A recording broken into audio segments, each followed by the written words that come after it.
right, hey, what's going on, everybody? It's your man KP here for another Quintessential Gentleman chat with Mark Anthony Green, the man of the hour. He has the new film Opus out in theaters March 14th. How you feeling today? I feel fantastic. All Great to right. yeah. All right. Okay, so I got a chance to look at the film. It's brilliant, of course. It's A24 film, so they're synonymous with brilliance. And just Yeah. looking at your background a little bit, I know you really go in with your details and everything. So how was the creative process coming up with this film? Like, it's a suspense, it's a little bit of a thriller, it's psychological. Like, what was your thought process Yeah. coming up?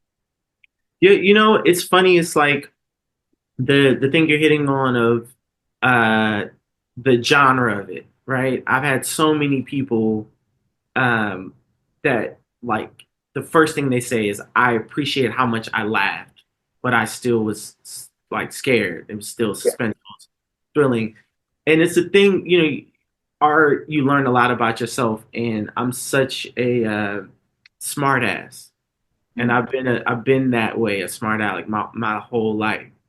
And I think if I tried to make a film that didn't have humor in it, I don't know that I could. I don't know that I could do anything sustained for a period of time, and it takes forever to make a movie, and I not bring some humor to it.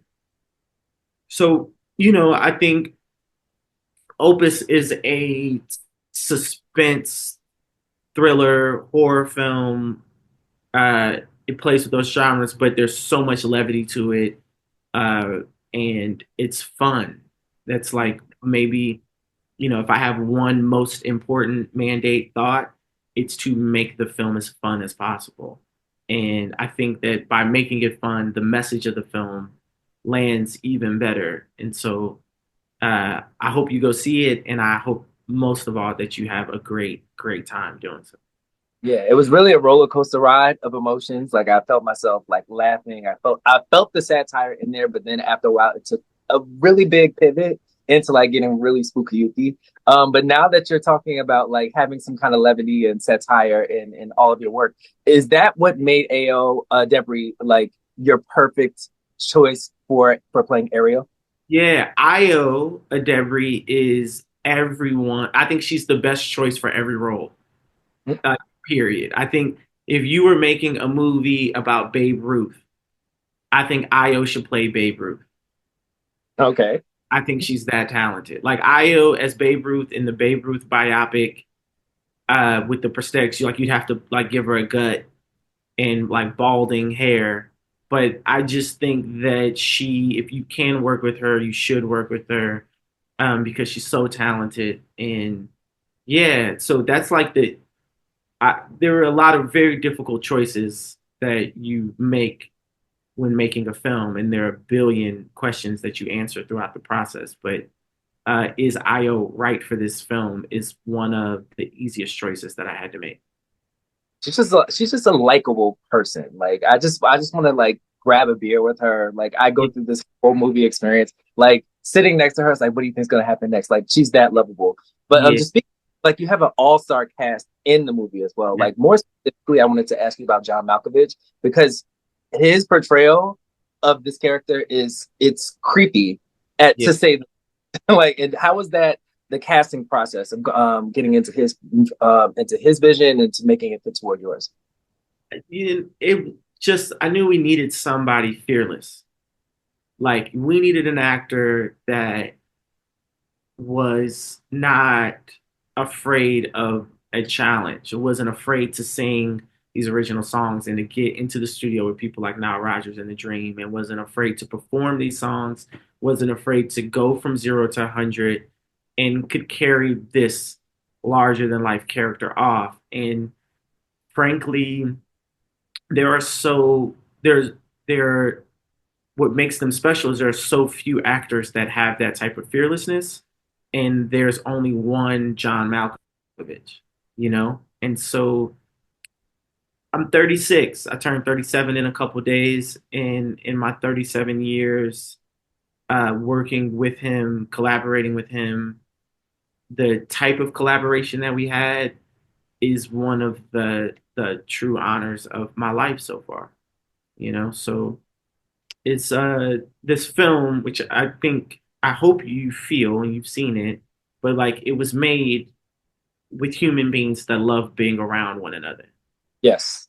And Juliette Lewis and Murray Bartlett and Stephanie Suganami and to the crew, to uh, Crafty, to like all of the people that touched this film. We made it. This is going to sound cheesy, but we made it with love. And Mm. I know that it's a horror film, and there's blood, Mm. and there's gore, and it's wild, and you will look away, and you will jump, and you'll have so much fun. But the film itself was made with love. So I don't know. Again, conversations like this and days like today, where tons of people are seeing the film, it is it's just a really special experience for me. Yeah, I was going to ask you how, because you have an all-star cast coming together. I was going Yeah, to ask you together, but watching the film, you can really feel like people playing off of one another. You could tell yeah, when goes in the room or like I'm the star, but no, it literally felt like everybody came together organically to make a great body of work, and it reflected all throughout the film. I wanted to ask you though, because you have a history of working with GQ. It's very stylized, very sharp, very stylized type of film. Has that influenced how you shoot film, like how your eye is when you look for certain scenes? I didn't think it did until a critic who I really respect, Elvis Mitchell, who's like an OG and one of the best. He was being really complimentary of the film, which meant a lot to me. And he made a point about how certain things were shot like fashion editorials. Mm. And I went back. I watched the film that night. This was at Sundance, and with that in the back of my head, and I was like, oh wow, yeah, there is definitely composition of certain shots that I'm sure like my taste got developed in coming from working on shoots for GQ, but also I'm such a fan and student of fashion shows, campaigns, all those like Tom Ford Gucci campaigns from the 90s. And so I like so much of that was on like, vision boards of mine and, as references that I'd send for the performance scene or, obviously a lot of the fashion references that I sent to Shirley Carrata, our costume designer. Um, and yeah, so that there was just like a ton of that. So I guess that's the way. Um, if you asked me that question before Sundance, I would have said no. But when he said that, I guess, it's one of those subconscious things that kind of snuck in to the film, which I think is really cool and deeply Yeah. personal.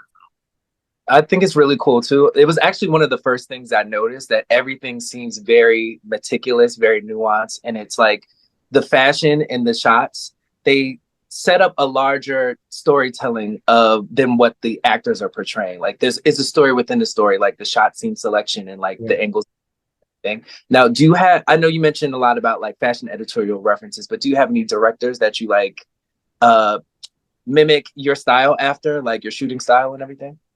I love Takashi Miike, Japanese film director. I talk about him constantly. But the audition was a big inspiration on Opus. I think every black filmmaker owes Spike Lee a tremendous amount of gratitude, Mhm. and so I may not like there might not be like this was a reference of this or but I don't think any black director should talk about their inspirations or references and not like pay the proper respect to uh, the guy who fought for us to do it and to do it our way um, before there was any support to do that.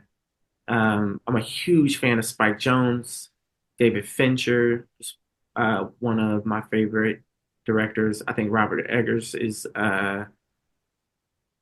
just incredible. Nosferatu, like, was one of my favorite films of last year.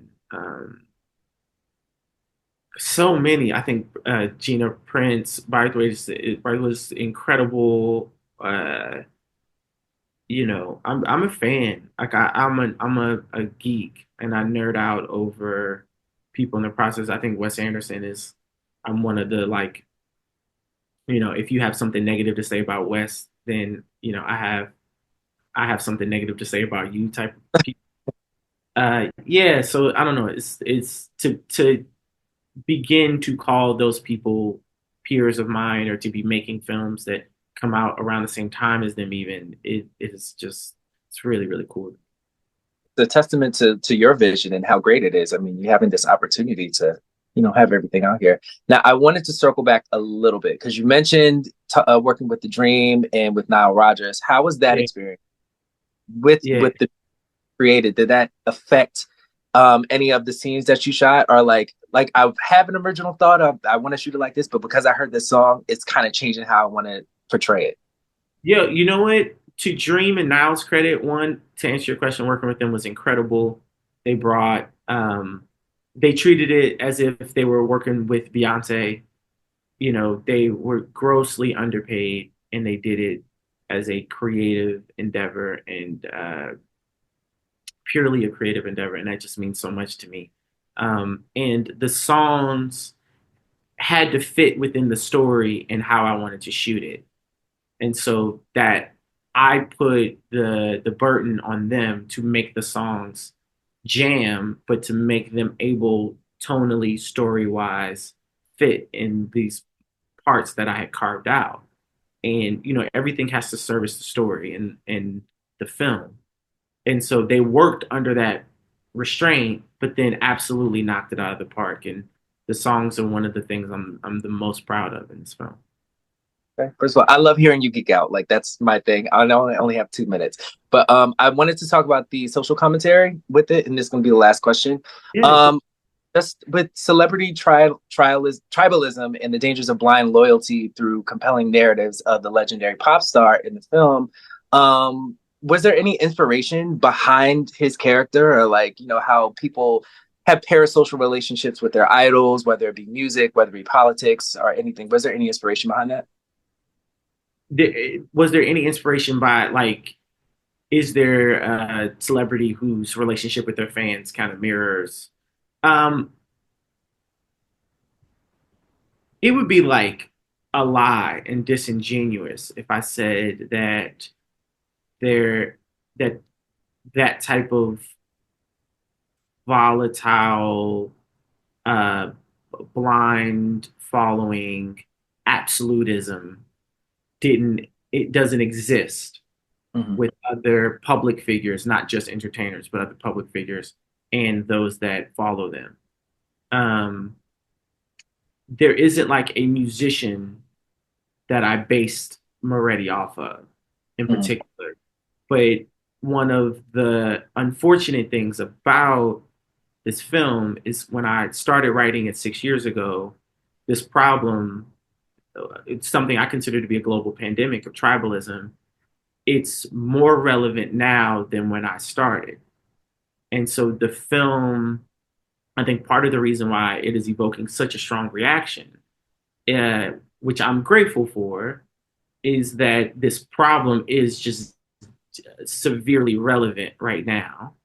And that's because there are so many bad actors and dynamics and power structures that reinforce such opportunistic bad behavior.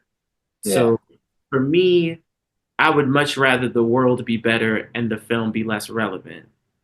The second best scenario is that the film is relevant, and I hope that one, you have an amazing time watching this movie. And two, Yes.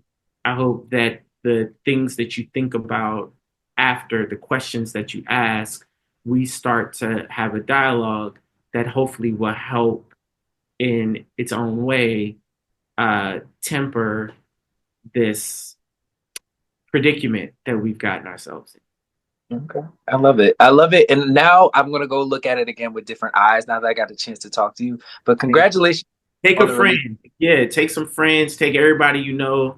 And I know you're a fashion guy, and I hope that the clothes delivered to us as one garmento to another. I hope that they deliver on that. Absolutely. Yeah, yeah. I'm gonna take all my cinephile friends and we're gonna go. part, knowing that you like put so many nuances in it. But again, Thank congratulations on Opus. Opens March 14th. And again, everybody from QG, see y'all later. you, bro.